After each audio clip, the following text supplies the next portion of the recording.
The Dustin Daniels Show. Unashamedly proclaiming God's purity through His Son, Jesus Christ. Devoted to saving marriages. Dedicated to protecting children. Addressing sex with biblical truth and without shock value. You're listening to the intersection of life and lust. Call toll-free at 1-855-5-DUSTIN. And now, here's your host, Purity Pastor Dustin Daniels. Love is patient and kind. Love is not jealous or boastful or proud or rude. It does not demand its own way. It is not irritable. I'm the one that's irritable. Love is not irritable. And it keeps no record of being wronged. It does not rejoice about injustice, but rejoices whenever the truth wins out. Love never gives up. It never loses faith. It is always hopeful, and it endures through every circumstance. 1 Corinthians 13, verses 4 through 7. We are obsessed with this idea of love, aren't we? I mean, from the songs we listen to the movies we watch and the books that we read, we are totally and completely preoccupied with this concept of love. And yet I'm not even sure we know what love is. For most of us, it's simply a feeling that we enjoy when things are going our way. But when we don't get what we want out of a particular relationship, that feeling simply goes away and we fall out of love. And that's why it's so important to have a biblical worldview instead of your own personal worldview in which you approach your life and your circumstances. You know, I remember being in college one semester and trying to impress my professor. And I told him I was an atheist. Just like him. How convenient. And after the semester was over, I decided, that really wasn't working for me. So I joked around with my friends, and I was telling them I was going to form a new religion. And it was called Dustin-ism. And I got to tell you, that really didn't work out so well for me either. You know, it never works out well when you crown yourself king and you expect everyone to serve you, does it? In fact, that is the very opposite of biblical love. So if we go back to the 1 Corinthians 13 passage and we do a small exercise, this may communicate a good point. You may have done this in Sunday school class. But what I want you to do is simply replace the words love and it with your name as you read the passage. So, for example, let's give this a try. I'll put my name in there. Dustin is patient and kind. Dustin is not jealous or boastful or proud or rude. Dustin does not demand his own way. Dustin is not irritable. And Dustin keeps no record of being wronged. Dustin does not rejoice about injustice, but rejoices whenever the truth wins out. Dustin never gives up, never loses faith, is always hopeful, and endures through every circumstance. So what do you think? Love from a biblical perspective is anything but a feeling. In fact, love from a biblical perspective is not really love. Love is a person. 1 John 4:8 tells us that God is love. And all we have to do is look at the life of Jesus to see what love is, because he is the author and he is the sustainer of love. So the question is, how do we incorporate biblical love with dating, with sex and marriage? Well, my guests today have a lot to say on this subject. John Eldredge is the author of numerous best-selling books, including Wild at Heart, Fathered by God, and Beautiful Outlaw. He is also the director of Ransomed Heart, a ministry devoted to restoring men and women in the love of God. Sam Eldredge, his son, began his writing career in second grade with a memorable essay on penguins. And he graduated with a bachelor's in English, and he has recently launched AndSonsMagazine.com. This is a new online magazine for men that he publishes with his two brothers. John and Sam, welcome back to the Dustin Daniels Show. Great to be back. Yeah, thanks for having us back, Dustin. Hey, guys, last week we discussed your brand new book. It's called Killing Lions, a guide through the trials that young men face. And we discussed it from an overview perspective. And this week we want to dive into the specific topic of one of your chapters. It's called Love, Sex, and Women. So, Sam, let's start with you. Can you share your story and your thoughts about the first time that you decided not to pursue a girl while in college? Yeah, well, when I went to college, I came in with a high school girlfriend. And there's kind of this statistic that most of those relationships, actually about 90% of the high school to college relationships, don't last, which was the case for me around Thanksgiving. We nicknamed it the turkey drop and found ourselves single.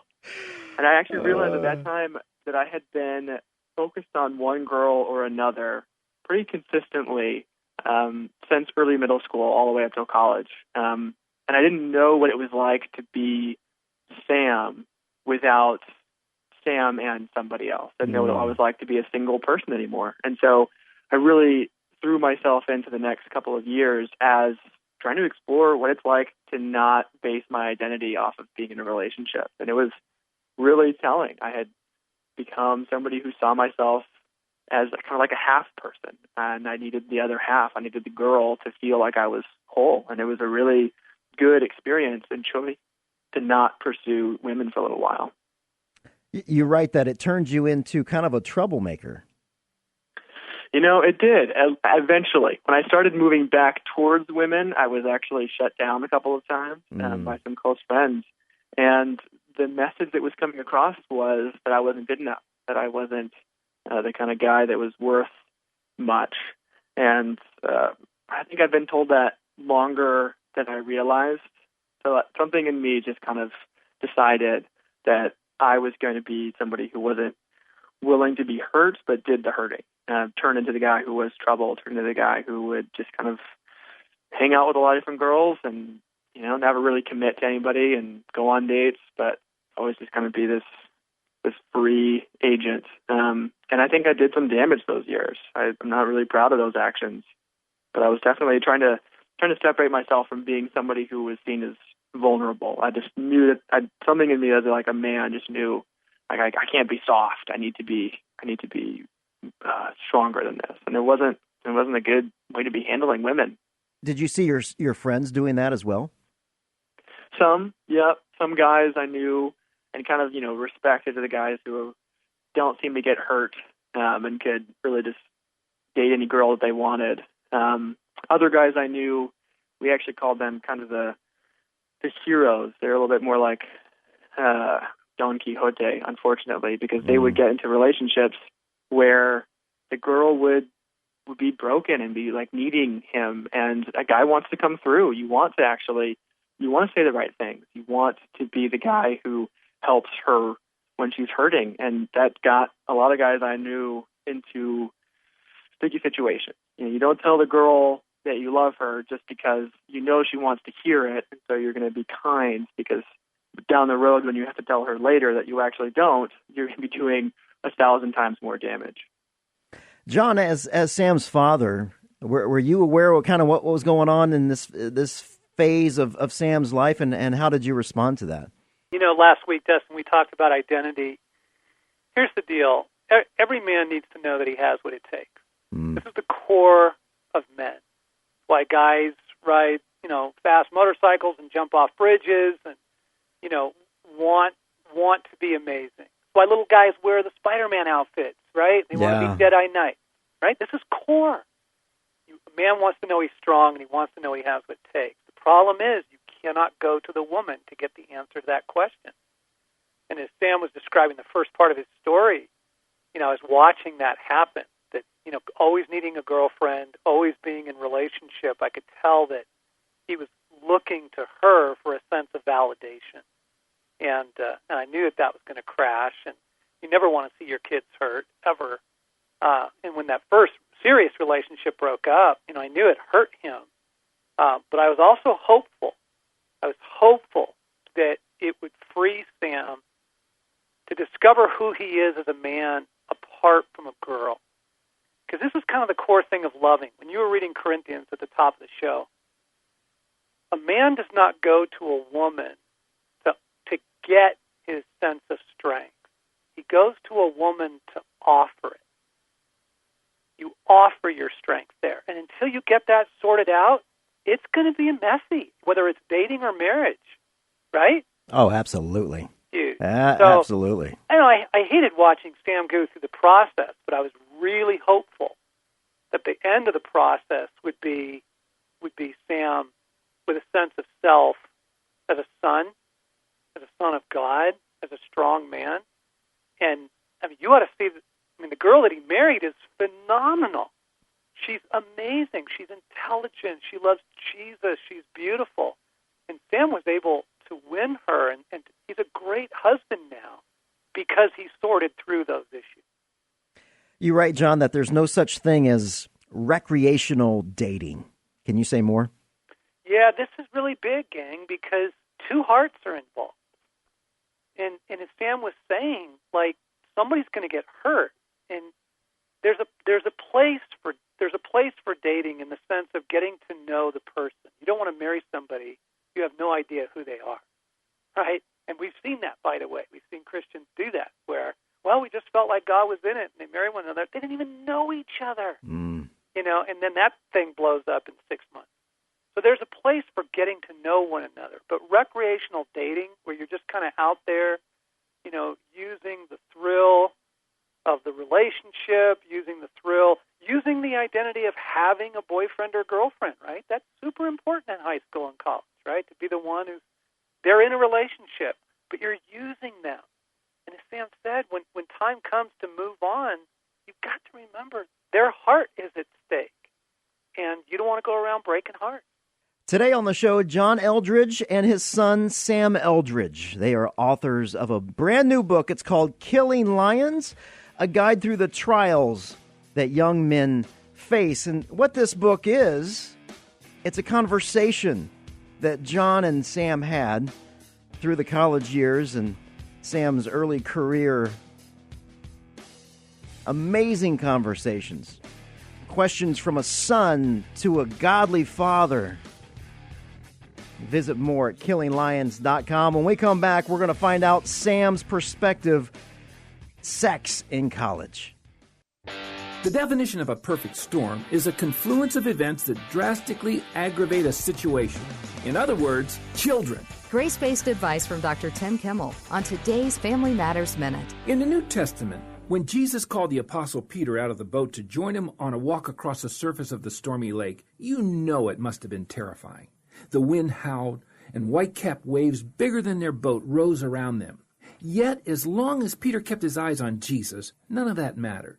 Parenting is much the same for us. Between the howling winds of a contrary culture and the white-capped demands of raising our kids, it's easy to think we're living in the midst of an emotional perfect storm. But if we keep our eyes firmly fixed on Jesus, He'll do a miraculous work through us. In Him, we are more than equipped to raise truly great kids. To help take the fear out of parenting, visit our website at familymatters.net. The ministry has been a real blessing in being around other men, knowing that you're not alone, that you're not isolated anymore, and to just have a place of safety. And also the friendships that come about. This is the first time I've had any real male friendships in my life. And that has just made a huge difference in my walk of purity, in the relationship with my wife. To have men that I can call or meet every week has just been a tremendous blessing. Seven Places Ministries is a Christ-centered, pastoral-led recovery ministry. For more information, please visit sevenplaces.org.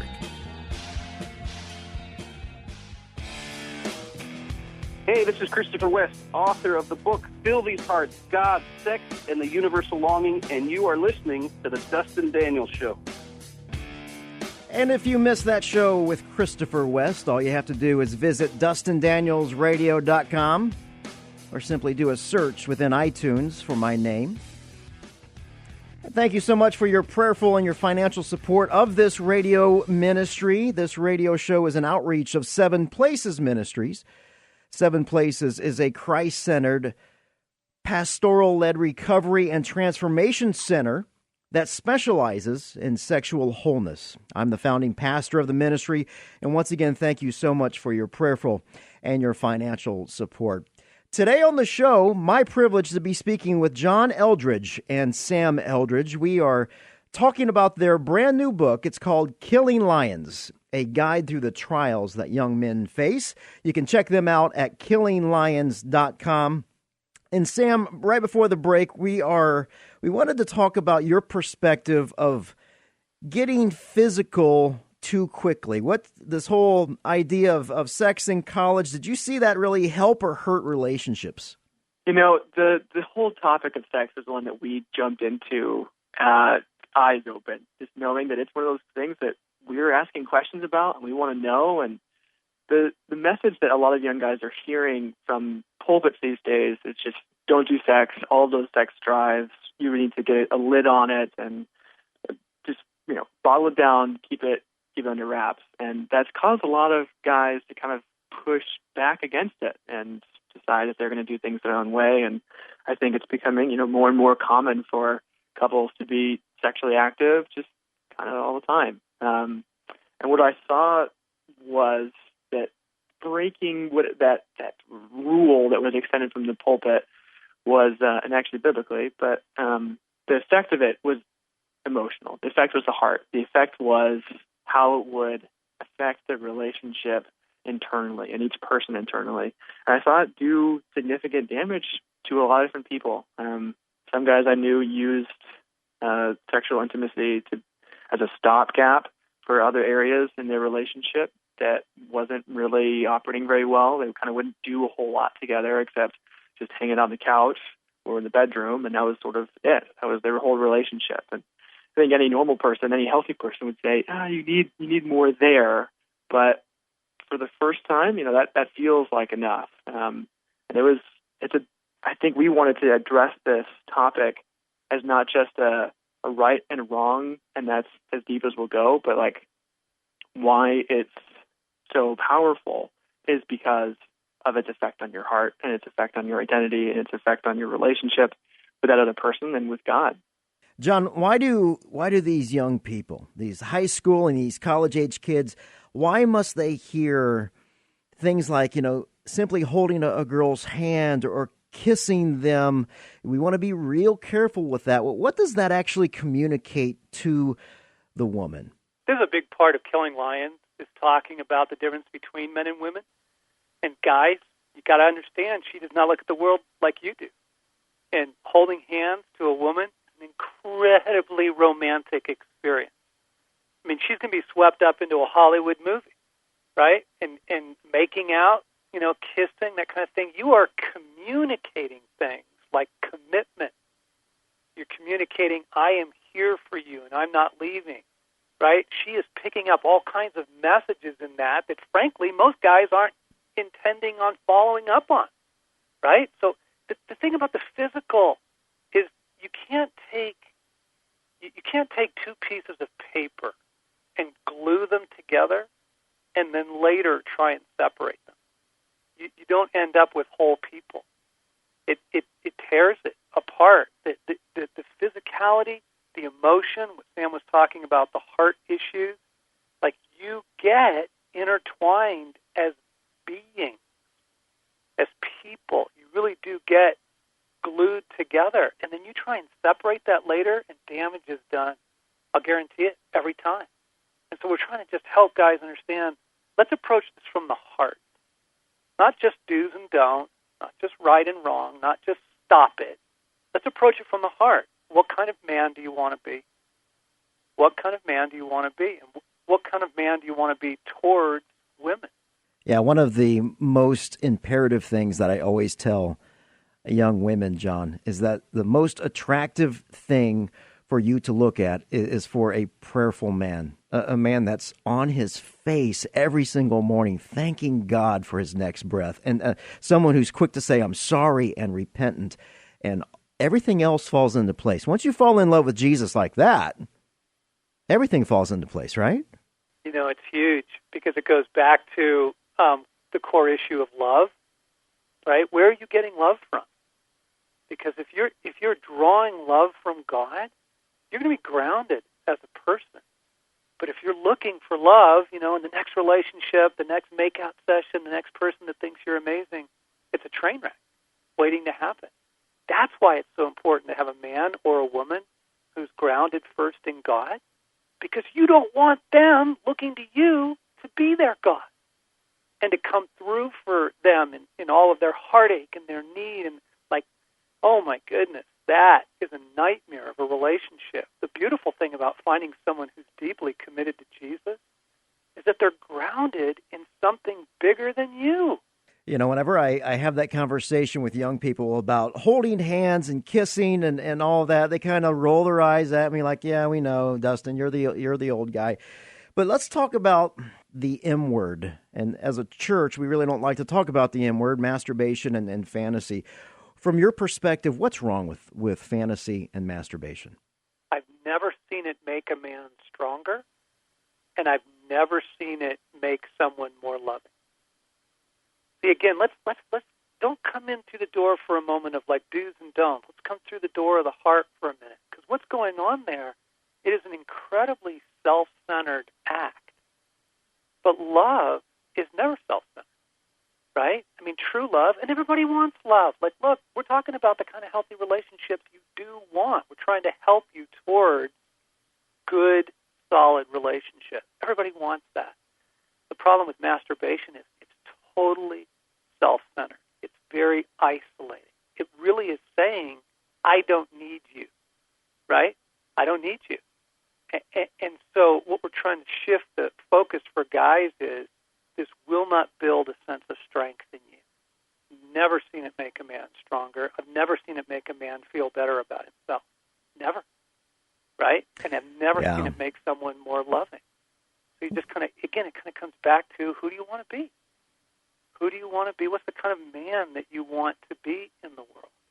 What's the impact that you want to have? What are the kinds of relationships? And when you finally do find that special one, you finally do find the person that you're going to spend your life with, when they ask you your sexual story, what is the story you want to tell them? Fantasy and masturbation always lead to isolation, and isolation always leads to death, whether it's spiritual death, possibly even physical death. But one of the things that we can always look at is the life of Jesus and how he was always in community. And when you're in community, you learn to love, you learn to trust, and you're not isolated. And it really kind of moves you from the fantasy world that maybe you've grown up with and been a part of for the past couple decades, and engage into a life modeled after Jesus Christ, always engaged with his disciples. And even when he went off to pray, he was with his Father and with the Holy Spirit. John Eldredge, Sam Eldredge, thank you so much for joining us today on the show. Authors of Killing Lions, a guide through the trials that young men face. You can visit their website at killinglions.com. Watch the video series, pick up the book. It's you get to eavesdrop on this amazing conversation between John and his son about the hard questions in life that young people have. 1 Corinthians 4:20, the kingdom of God isn't just a lot of talk. It's living and living in God's power. I love you. I'll see you next week.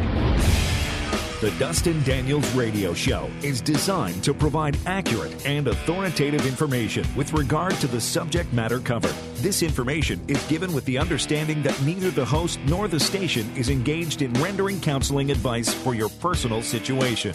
If you need further help, we encourage you to seek the services of a Christ-based counseling professional. For more information on the radio show, visit DustinDanielsRadio.com.